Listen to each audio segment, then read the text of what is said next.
Baez, it's short on the grass. Does not have a... Now, when I saw this was a Jerry Layne ejection and I saw this person behind home plate, I got super confused.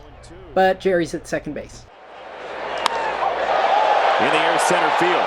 Green is back at the track. Riley Green makes the catch. Jose's going to go for it at second base, and he is in there. Now, Javi Baez wants to challenge, but as he was pointing to replay, he missed a chance to tag Jose, who came past the bag at second. Yeah, I think before you appeal, if you keep the tag on, this is going to come away pretty well. He thinks he got him there. He says, I got him. Nope, I got him. He says, we'll have to see. Green with a pretty good throw.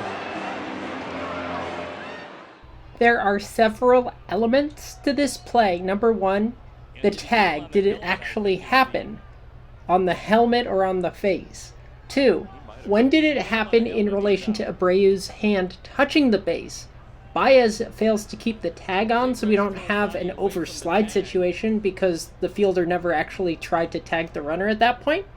But the question is, was the face tagged, and when was it tagged, if that's the case, in relation to the runner's hand touching the base?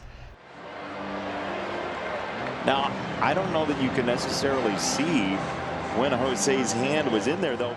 If you notice on that replay, the runner's head is already moving away from the glove before any potential contact, so we can't necessarily use that as a clue. I look for a depression in the glove, but it's tough to tell because of all the dirt. I think call stands is proper because replay is not conclusive either way. After review, call stands. Runner safe. Stands.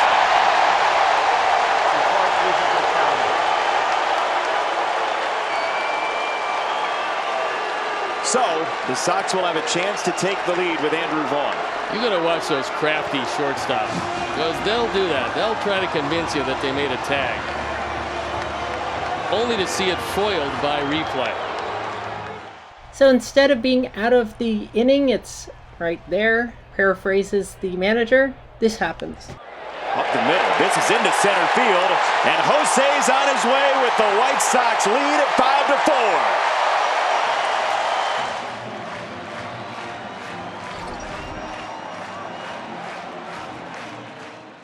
During this pitching change mound visit, Hinch will be ejected. Third base umpire, great job of watching the base touch, by the way, will be ejected for arguing a replay review. It occurs off camera. The broadcasters evidently don't see it, but it happens pretty quick. 90 feet that Abreu got.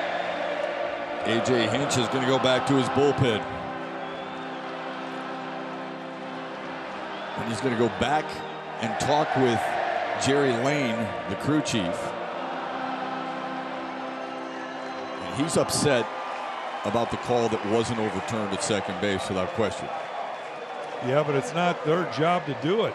Jerry Layne made the call. There's a bunch of guys in New York that decided what the call would be. So you're kind of wasting your time if you're arguing with the guy at second base.